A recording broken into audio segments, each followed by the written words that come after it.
Today we are going to talk about chapter 7, that is security in the contemporary world.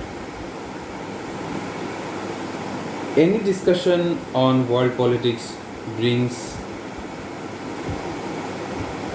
the topic of security to our minds. Generally, the concept of security is linked to the concepts of national security and military security.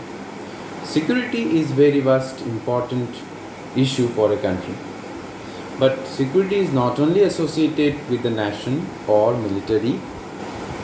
In fact, it is linked with every moment of our day-to-day lives. In this chapter, we will discuss about national security, military security, along with global security, global poverty, health, education, human rights, migration, etc. and etc. Let's talk about the meaning of security. Security generally means freedom from threats. It means absence of threats. Security points to the steps taken to prevent threats. Threats are prevalent in every step of human life. Even countries face different kinds of threats every moment. Hence, countries have to work for survival and also try to live without serious external threat to its values and interests. For this, countries have to take a number of steps. Threats may be big or small. Now, a question arises. Do we need security for all kinds of threats? Some threats can be faced without much preparation. Security mainly relates to extremely dangerous threats that endanger the core values of a country. Security means steps to prevent threats that endanger the basic values of human lives. Today, more or less 200 countries in the world have across 800 crores of people. So it may be a matter of security if all the members of the states are under threat, but it is the concept of happiness when we give the people the security in the name of different things. So generally, when we discuss about security, there are two types of security exist: traditional security and non-traditional security. Traditional security generally means security from external level or security from internal level. Traditional security generally means security or protection of sovereignty of states. The biggest threat to a state is military threat or the threat of an external attack. This occurs when one country threatens another country by using military strength and threatening the sovereignty, independence and territorial integrity of the country. Threats faced by different countries are different. The most powerful countries face threat of military attacks, violence from the colonized people, and the risk of the Cold War alliance conflicting. In fact, Cold War is responsible for 1/3 of all wars in the post Second World War period. Similarly, the newly independent nations faced some problems, like they feared attack from their former colonial master. They also feared military conflicts with their neighboring countries because of the border disputes like situation. A country can respond to the threats of external attacks in three ways: by surrendering to the attacking countries, by increasing extensive expenditure on war, and in case of actual war, by defeating the attacking countries. So these are three means of response of threats. Now talking about internal security. Threat to a country's security and existence does not always come from external sources. Threats from internal sources can also create problems for peace and harmony of a country. If a country suffers from internal disturbances, then it becomes more difficult to tackle external security threats. Internal security is linked with traditional concept of security. After the Second World War, USA along with Soviet Union and other European countries thought that they were internally secure. But during Cold War, the two superpowers consistently tried to create internal disturbances in each other's territory. For example, there was a rise of secessionist tendency in Soviet Union, and as a result, it was ultimately disintegrated in 1991. The newly independent countries of Asia and Africa, which were under British imperialism, had border disputes and often faced conflicts with their neighboring countries. These countries also suffered from internal security threats. Some insurgent groups in these countries threatened their security. In the northern or northeastern states of India, there are many such groups. In same way, Myanmar is also suffering from such internal problems. To restrain their internal problems, countries need strong military power. One can notice secessionist tendency in the newly independent countries. These groups demand separate state. At times, both external and internal threat together weaken a country. The secessionist group are sometimes being helped by neighboring countries with an intention to create internal disturbances. In the world, 95% of the armed conflicts are the result of internal conflict. At present, in many countries that followed monarchy, civil war is taking an extreme form. The newly independent countries have border disputes with neighboring or neighbor states, and along with these, the internal threats weaken a country. Talking about cooperation and politics of the disarmament.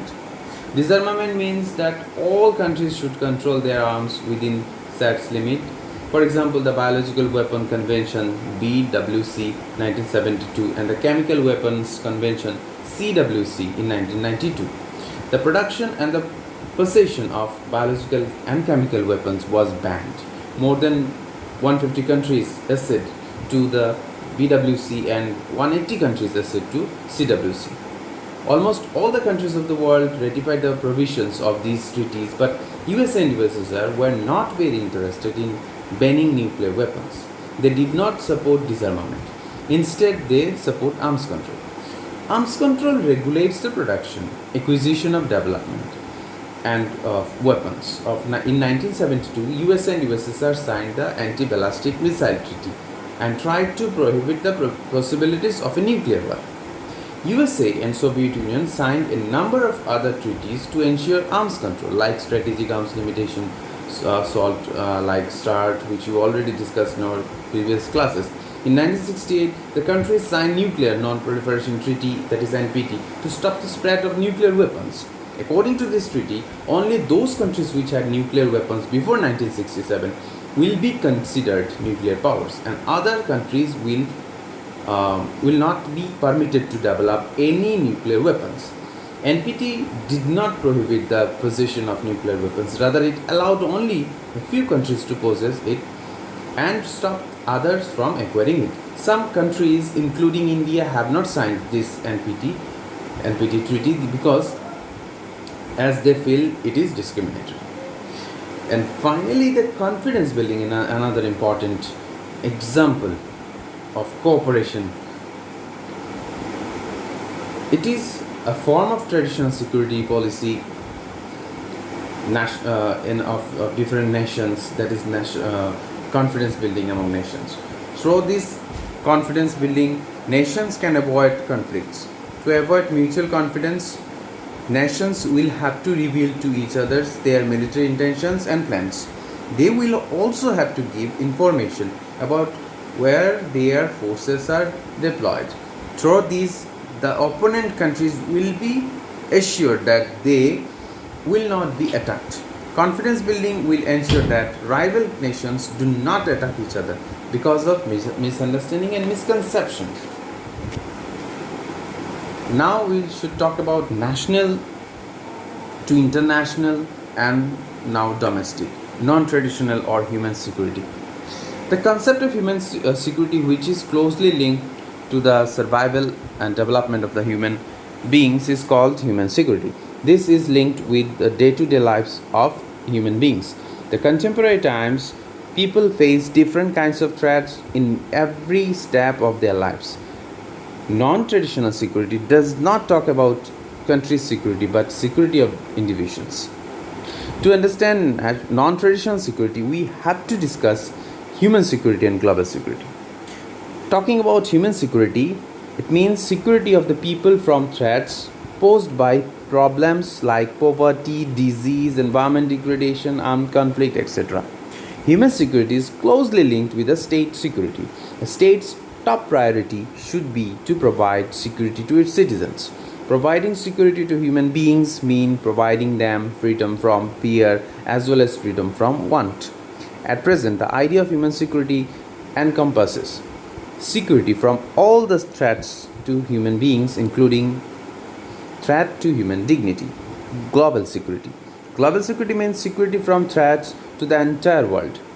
This came up as a concept due to the changing nature of threats which targeted the entire world and not any specific country or group of people. Newer threats like global warming, international terrorism, health epidemics like bird flu, AIDS, other cold and relative recent times diseases to be resolved by the countries together. The non-traditional concept of human and global security points to the changing nature of threats to security. Now, talking about global poverty. Poverty is one of the biggest threat to human security. The threat of unemployment opportunity leads to the widespread of poverty. Lack of opportunity to earn a decent income denies people from basic rights like food, education for children, proper health facilities, etc. As a result, poverty creates an all-round insecurity in the lives of the people. At present, the world population is around 800 crores, and if it continues increasing at this rate, this will soon become 1,000 crores. Half of the increase in the world population is mainly in 6 countries, which are India, China, Pakistan, Bangladesh, Nigeria, and Indonesia.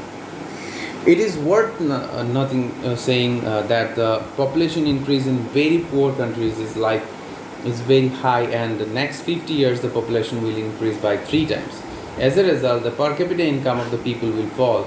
On the other hand, because of the smaller population and the per capita income, developed per capita income, countries are very developed and their living standard is also developed. We should follow these types of strategy for securing ourselves, for securing the state.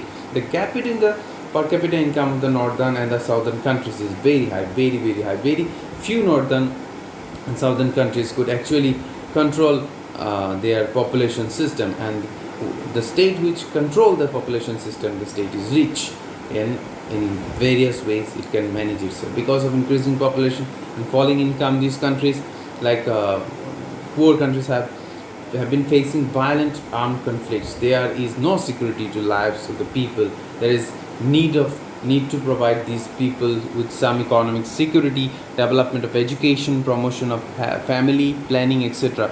are some of the required steps for this.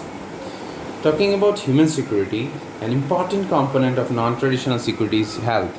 From the last few years, epidemics like bird flu, swine flu, and others relative present crisis also, these diseases spread from one country to another country very easily. So to prevent the spreading of disease, people from the affected area are often stopped from traveling to other countries. So in case of such epidemics, all countries become alert. So you should be prepared for this. The country should prepare for this to stop these types of spreading of these types of diseases and ensure security so that they can live a better life, and every country should deserve the better life. And that's all for today's class. We will discuss the things in our next classes. So आज के जन्म छुट्टी.